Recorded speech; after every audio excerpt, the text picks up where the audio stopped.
Et cette fois-ci, on va toucher un texte de l'Ancien Testament. Et avant d'entrer dans le texte, parfois, on a une impression que, mauvais sentiment, parfois on dit, hey, écoutez, mais les récits de l'Ancien Testament, ça se peut que c'est trop loin de moi. Ça, c'est une erreur. On a bien vu cela dimanche passé ou d'avance, qui Vincent parlait d'un roi. Et parfois, on voit ces récits-là d'esclavage, des guerres, des rois, de toutes ces choses-là, et parfois, on se met à réfléchir, mais c'est trop loin de ma réalité. On voit, par exemple, l'exemple de la famille de David. Je ne sais pas, je ne parle pas de sa famille de l'origine, mais je parle de ses femmes, ses enfants, etc. On dit, hey, ça c'est, désolé, mais c'est le bordel. C'est vraiment beaucoup de chicanes entre les femmes, entre les enfants qui sont fils d'une mère, fils d'une autre mère, etc. Beaucoup de problèmes. On n'a plus ce genre de problèmes.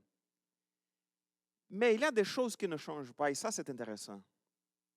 Un, Dieu et sa façon d'agir, ça ne change pas. Et deux, le cœur humain, parfois le problème, il change. Mais le cœur humain, il est toujours semblable, il est toujours pareil. Parfois, les gens disaient, Eduardo, est-ce que c'est trop différent d'être pasteur au Brésil, d'être pasteur ici au Québec? OK. Je dirais que l'Église est un peu différente, mais les gens sont tous des gens. Les problèmes qu'on a, c'est les mêmes problèmes qu'on a au Brésil. Parfois, ça change un peu la façon qu'on gère le problème. Pourquoi? Parce que la racine du problème, c'est dans le cœur humain. Et parfois, dans des récits de l'Ancien Testament, qui parfois ça a l'air d'être loin de nous, mais quand on regarde ce qui se passe dans notre vie d'aujourd'hui, on voit que c'est pas mal la même chose. Je vous donne un exemple. Parfois, dans quelques moments dans la vie, il y a des matins où on se réveille avec une sensation comme si je suis coincé. Je suis coincé. Parfois, c'est comme si, hey, parfois c'est le problème avec le prix des loyers qui augmente beaucoup et le salaire ne monte pas suffisamment comme le loyer. Parfois, il est question d'être coincé entre un diagnostic qu'on n'était pas du tout prêt, qu'on n'a pas vu venir, et d'un seul coup, on est malade, des traitements qu'on ne comprend pas. Parfois, coincé dans une relation qui s'effondre et la peur qui vient avec ces problèmes qu'on commence à traverser. Parfois, on est coincé. Et quand on est coincé, parfois, avec des crises de logement, l'incertitude économique, et on va probablement avoir un nouveau gouvernement prochainement, ça va avoir l'air à quoi? Il y avait un politique, pour être plus précis, il était un clown. Il est devenu politique au Brésil, OK? Il disait que c'est impossible de devenir encore pire de ce qui est déjà. Alors, vous pouvez voter pour moi parce que ça ne peut pas empirer. Mais les choses sont empirées. Et parfois, ça peut toujours empirer. Alors, on a toujours cette sensation, parfois, c'est une image, d'avoir comme la mer Rouge devant nous et l'armée égyptienne en arrière de nous. On se sent coincé par les problèmes, par les circonstances. Et c'est exactement ça qu'on va parler ce matin. On va entrer dans le texte d'Exode, le chapitre 14, le récit qui est bien célèbre, où le peuple d'Israël, à peine sorti d'Égypte, il se retrouve pris entre la mer Rouge et l'armée la plus puissante de l'époque. Il n'y avait pas de bateau. Je ne sais pas s'ils savaient nager, mais pour traverser la mer, ça ne marche pas. OK? Alors, le peuple était coincé. On parle des femmes, des enfants, des personnes âgées, des hommes. C'était des familles qui étaient là. Coincés entre l'armée et un obstacle qu'on ne pouvait pas surmonter. C'est la mer. Alors qu'on voit dans ce contexte-là, il faut préciser qu'on ne va pas tout d'abord mettre l'accent sur comment réagir quand on est coincé. On va surtout voir qu'est-ce que Dieu est et qu'est-ce qu'il fait. Et qu'est-ce qu'il est, qu'est-ce qu'il fait, qui est Dieu quand nous sommes coincés. Et l'une des premières choses que je vais réfléchir dans cet épisode, c'est exactement préciser un peu plus le contexte. OK? On voit ici, comme je viens de mentionner, le peuple venait de sortir de l'Égypte. Ils ont subi 400 ans d'esclavage. Ils avaient crié vers l'Éternel, et venez à l'aide, c'était difficile, c'est trop compliqué, on a besoin de s'en sortir d'ici.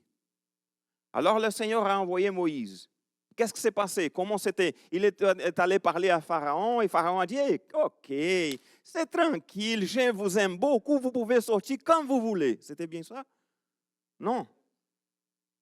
Dieu a dû intervenir d'une façon spectaculaire, miraculeuse, en montrant vraiment son pouvoir pour que le Pharaon puisse, OK, approuver, le faire sortir le peuple de Dieu. Et au début de ce chapitre-là, de 14, l'Éternel, on va utiliser la version de seconde 21 ce matin, Alexandre. Et le texte d'Exode, le chapitre 14, à partir du verset 1, il dit ceci. L'Éternel dit à Moïse, parlez aux Israélites qu'ils reviennent camper devant Pi-Hahiroth, entre Migdol et la mer, vis-à-vis de Baal-Séphon. C'est en face de cet endroit que vous camperez près de la mer. Petite pause ici.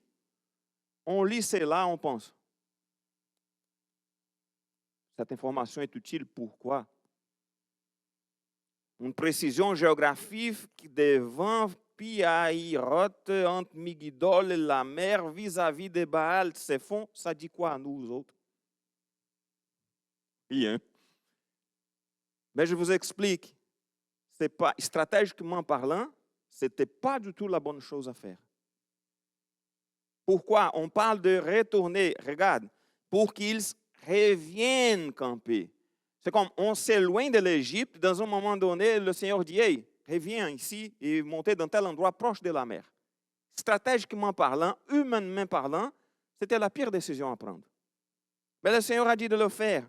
Il précise au verset 3 que le Pharaon dira des Israélites, ils sont perdus dans le pays, prisonniers du désert.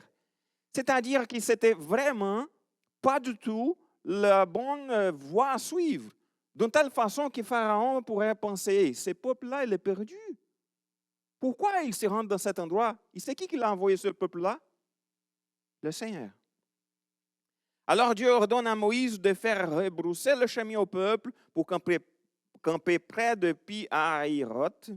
On pourrait trouver des mots en hébreu qui serait plus facile de parler. Hein. Et cette position, comme je disais, c'était une erreur. Mais le texte est clair, c'était délibéré. Le Seigneur les a dit. Est-ce que vous pensez que le Seigneur se trompait? Ou, mon Dieu, j'ai envoyé le peuple au mauvais endroit? Le Seigneur ne se trompe pas. Mais il a envoyé quand même le peuple. Dieu conduit lui-même Israël à cet endroit, au point que Pharaon va croire que le peuple était perdu. Et quand on voit aussi dans le verset 5, la parole de Dieu qui on annonça au roi d'Égypte que le peuple avait pris la fuite. Il avait permis. Alors les dispositions des cœurs du Pharaon et de ses serviteurs envers le peuple changèrent. Ils se dirent, qu'avons-nous fait en laissant partir Israël? Nous n'aurons plus ses services. Imaginez-vous une puissance. Il y avait beaucoup d'esclaves. Et d'un seul coup, le Pharaon dit, OK, vous pouvez y aller. Et après, ils ont dit, mais ça n'a fait pas de sens. Nous n'aurons plus ce service. C'est comme si Pharaon s'y ravise, qu'avons-nous fait? Et alors, il mobilise, le texte nous va dire qu'il mobilise 600 chars d'élite et toute son armée pour aller chasser Israël. Et là, qui se passe, ce que les Égyptiens rattrapent le peuple qui était campé près de la mer. Et ça, c'est au verset 9 qu'il est écrit que les Égyptiens le poursuivirent et tous les chevaux et les chars du Pharaon, ses cavaliers et son armée les rattrapèrent alors qu'ils campaient près de la mer vers Pi-Hahiroth, vis-à-vis des Baal Tséphon. Alors, qu'est-ce qu'on voit ici de l'impasse? C'est que le peuple était mis dans une situation humainement de désespoir. C'était littéral, coincés entre la mer et l'armée la plus puissante de l'époque. Et qu'est-ce qu'on voit ici? Petite parenthèse, ne pensez pas que chaque fois qu'on est coincé, c'était le Seigneur qui nous a mis dans cette situation, OK? Parce que parfois, les gens font des applications qui ne font pas beaucoup de sens. Dans ces cas précis, le Seigneur a, d'une façon intentionnelle, mis le peuple dans cette situation. Il n'était pas en danger, on va le voir tantôt, mais il se pensait en danger. OK? Mais ce n'est pas toujours le cas. Cependant, on peut affirmer que Dieu ne perd jamais le contrôle. Ça, on peut le dire. Si on est coincé dans une situation difficile que nous avons provoquée, ou qu'une autre personne a provoquée, ou même que le Seigneur a permis qu'on puisse passer pour cette situation, pour qu'on puisse apprendre quelque chose, le Seigneur ne perd jamais le contrôle. Il a toujours le contrôle. Même quand une situation ressemble humainement à un piège, le Seigneur, il a le contrôle. Et quelle était la réaction du peuple? La peur. Parfois, on dit, mais les peuples d'Israël n'avaient pas beaucoup de foi. Donc, imaginez-vous, devant la mer avec l'armée en arrière.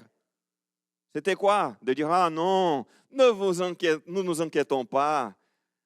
L'armée est là et la mer est ici et tout va assez bien passer. C'est difficile. En général, la première réaction, c'est quoi? C'est la peur. Pourquoi? Le peuple, il lève les yeux, il voit l'armée égyptienne s'approcher et leur premier réflexe, c'est exactement d'avoir peur, mais faire quoi avec ça? De crier vers l'Éternel. Ça, c'est déjà une bonne chose. Au verset 10, il est écrit que le Pharaon approchait, les Israélites levèrent les yeux, ils virent que les Égyptiens étaient en marche derrière eux, ils éprouvèrent une grande frayeur et crièrent à l'Éternel. Alors, je pourrais dire qu'ils ont commencé de la bonne façon. Pas la question d'avoir la peur, ça c'est humain, c'est naturel, mais le premier réflexe, c'était de crier vers l'Éternel. C'est la même chose qu'on devrait le faire. Cependant, ce cri-là, il se transforme très vite en accusation et plainte. Ils n'ont pas resté dans la prière. Ce n'était pas simplement le cas de dire, Seigneur, aie pitié de nous, aide-nous dans cette situation. Je suis coincé dans mon travail, aide-moi. C'était une question de tout de suite se transformer en accusation. On voit cela au verset 11. Ils dirent à Moïse, est-ce parce qu'il n'y avait pas de tombeau en Égypte que tu nous as emmenés dans le désert pour y mourir? Qui nous as-tu fait en nous faisant sortir d'Égypte? Alors, c'était tout d'abord des accusations contre Moïse, et imaginez-vous, en même temps contre le Seigneur. Parce que c'est qui avait envoyé Moïse? Ce n'était pas la puissance de Moïse qui a fait faire le peuple sortir de l'Égypte, c'était la puissance de Dieu. Mais le peuple a fait des accusations en disant, hey, c'est pas toi, vous n'avez pas de tombeau en Égypte, parce que, imaginez-vous, même aujourd'hui, pour les Juifs, la question de où on met le corps d'une personne qui est morte est très importante. On ne peut pas laisser dans le désert. Alors, c'était une raison de plus d'avoir peur. Mais une chose qui se passe, qui c'est bizarre aussi, que ce n'est pas simplement des accusations, mais ils commencent à réécrire leur passé.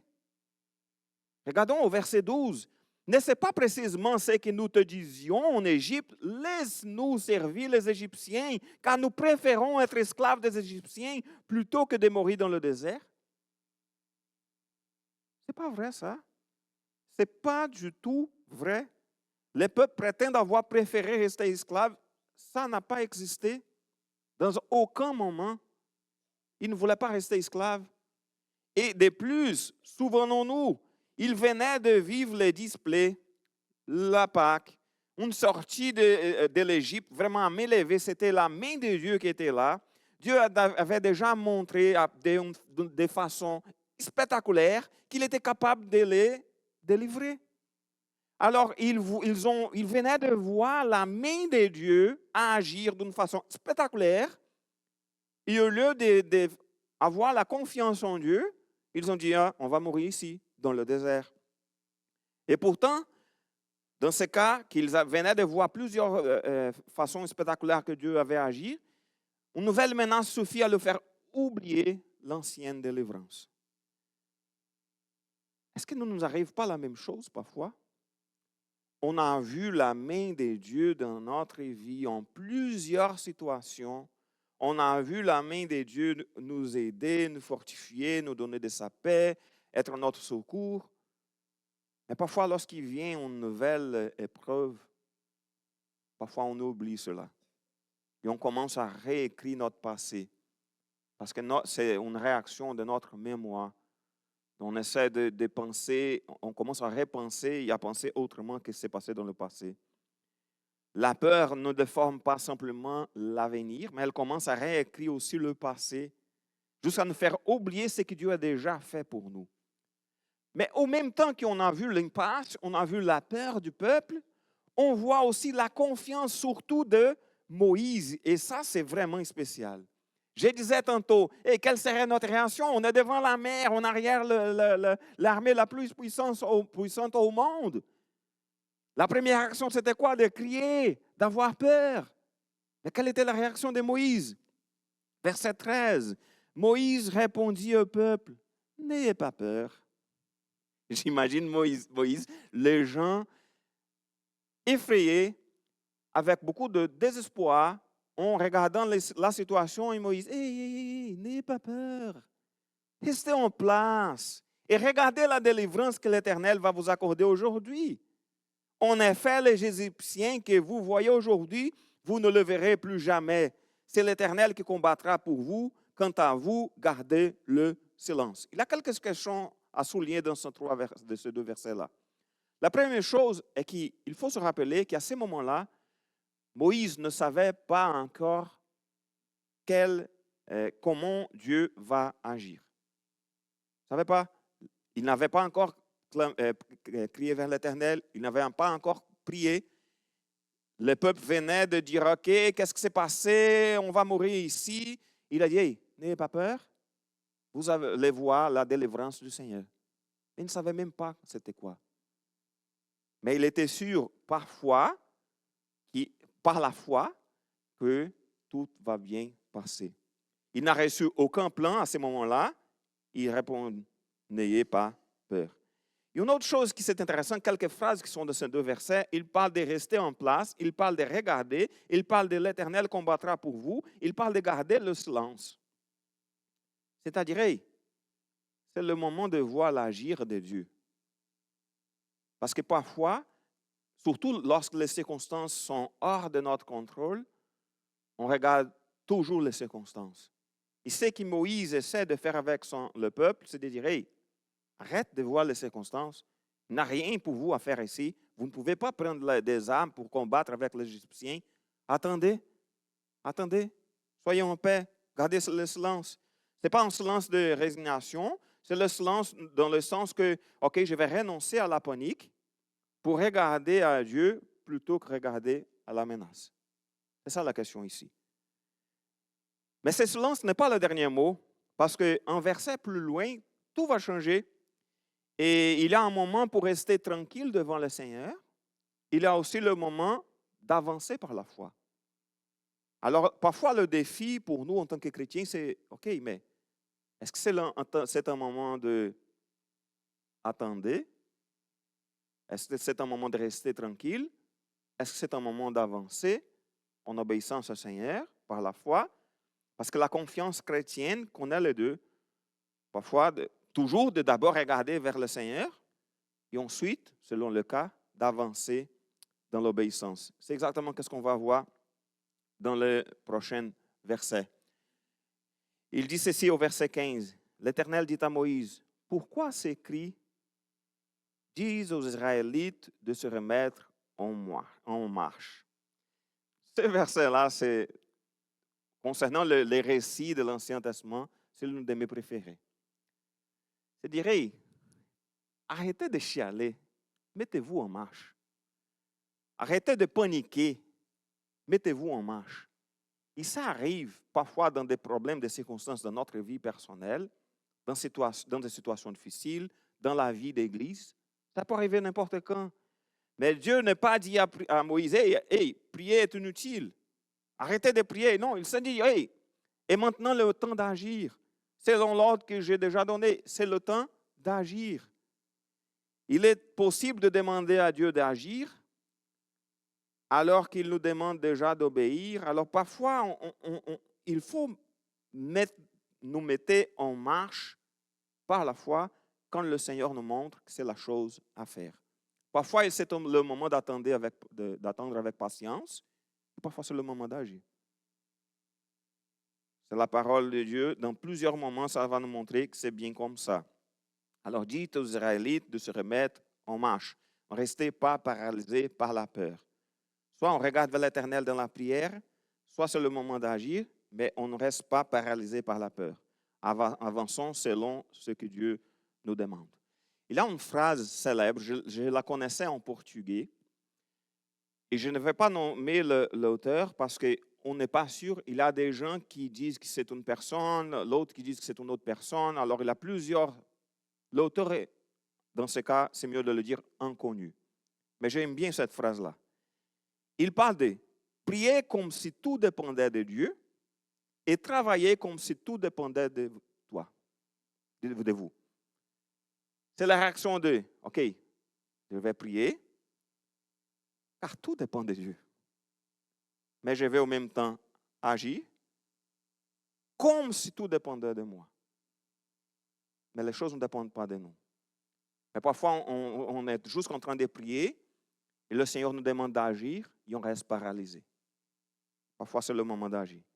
Et il dit aussi à Moïse au verset 16, « Et toi, il a dit le peuple de marcher, et toi, lève ton bâton, tiens ta main sur la mer et fends-la, ainsi les Israélites pénétreront au milieu de la mer aux pieds secs. » Alors, il est question ici de savoir que parfois, la confiance en Dieu, lorsqu'elle est vraiment réelle, elle va se traduire tôt ou tard par un pas d'obéissance.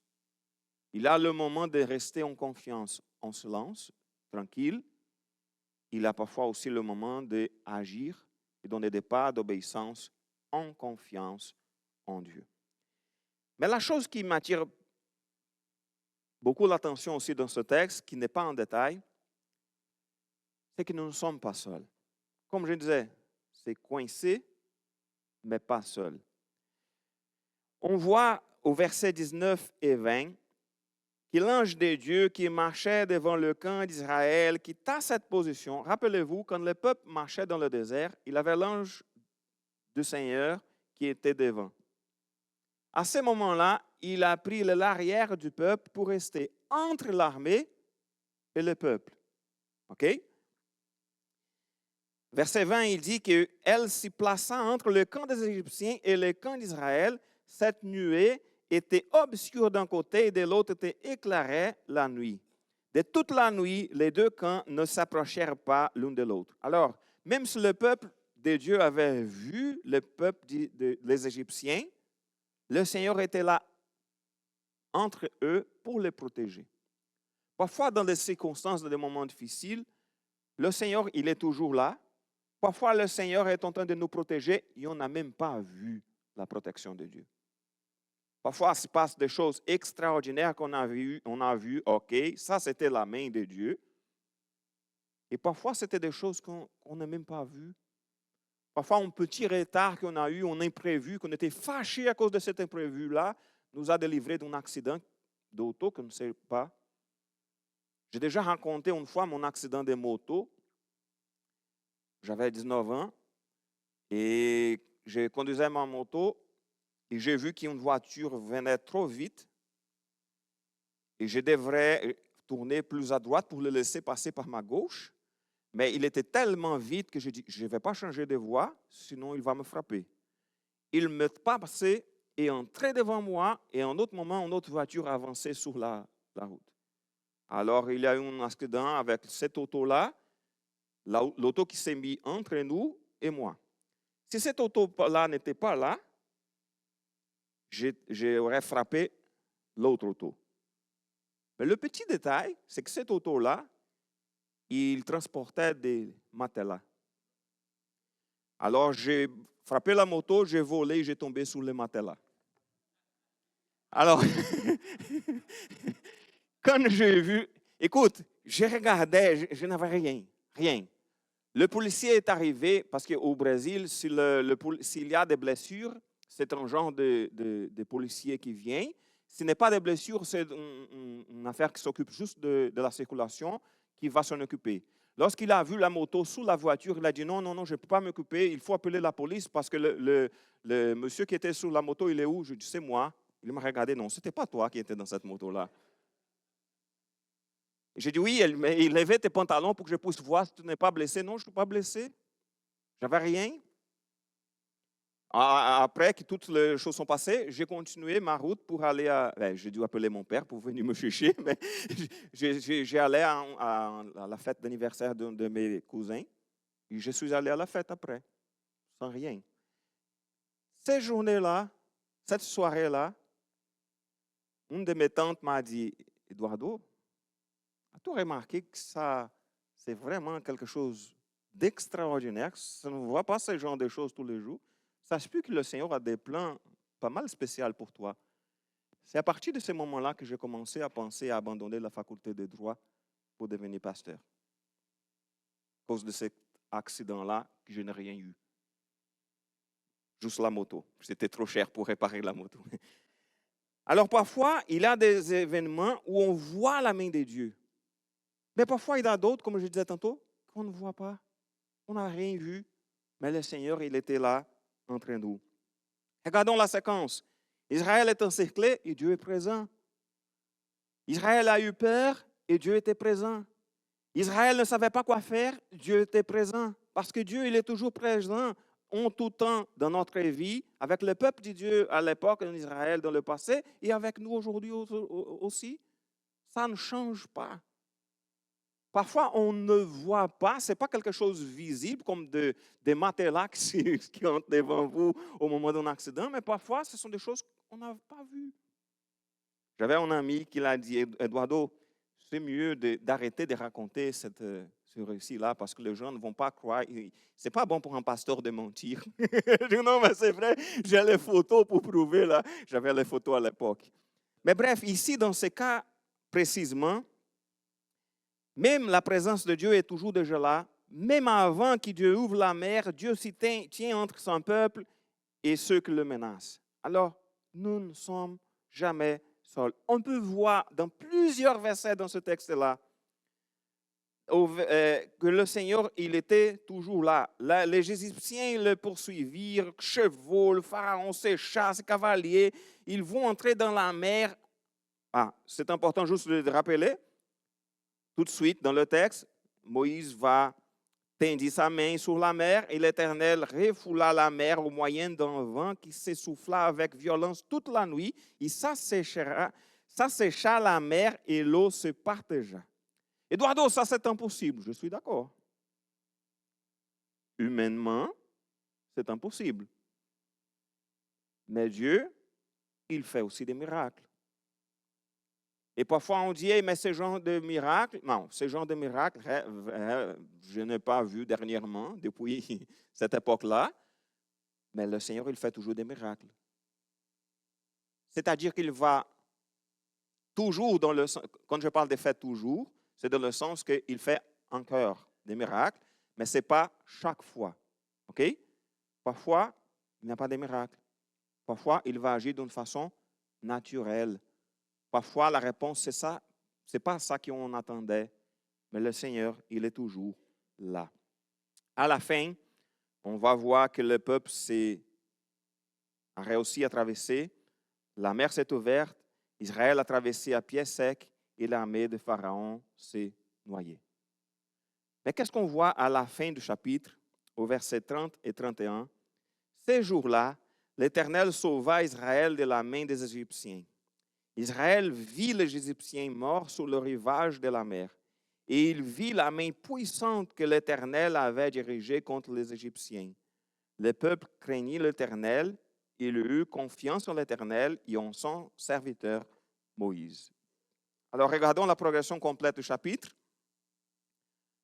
On a eu au début, ils voient l'armée, ils ont peur. Au milieu, Moïse leur dit de regarder vers l'Éternel. Ils ont vu l'agir de Dieu et à la fin, le peuple craignit l'Éternel et il eut confiance en l'Éternel et en son serviteur Moïse. Ça se peut qu'il y en a parmi nous quelqu'un qui est coincé devant la mer et l'armée. Et parfois, il faut se rappeler que Dieu n'a pas promis de toujours ouvrir la mer. Ça, c'est important. Ah non, ne vous inquiétez pas, Dieu va ouvrir la mer. Parfois, il va nous donner la force de traverser la mer en nageant. Parfois, il va agir d'une autre façon. Parfois, l'épreuve va toujours rester là. Mais le Seigneur, la réalité et la vérité, c'est que le Seigneur ne nous abandonne jamais. Il est toujours là avec nous. Dieu n'a pas promis de toujours ouvrir la mer, mais il a promis d'être toujours avec son peuple. Même Jésus nous a dit, je suis avec vous tous les jours jusqu'à la fin du monde. Il est là avec nous. Alors la vraie question n'est donc pas, est-ce que je vais réussir à avancer toute seule?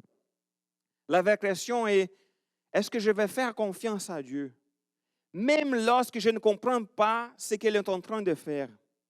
Est-ce que je vais obéir au prochain pas qu'il me demande de faire? Même si ce n'est pas évident pour moi. Coincé? Peut-être, mais jamais seul. Que Dieu nous bénisse. On va chanter un dernier chant.